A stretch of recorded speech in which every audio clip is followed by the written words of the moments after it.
谢谢发言人。中新社记者提问。 China News Service.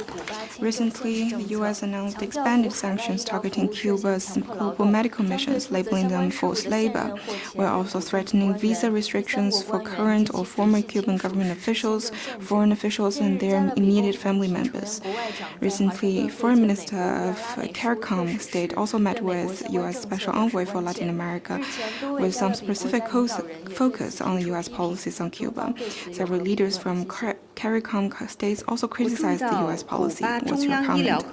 I noted that the director of Cuba's Central Unit for Medical Cooperation said that during the past 60 years, particularly during the COVID-19 pandemic, Cuba, while overcoming its own difficulties, sent over 60,000 medical personnel to over 60 countries, provided medical services for over 230 million people, and performed over 17 million surgeries, which saved the lives of more than 12 million people.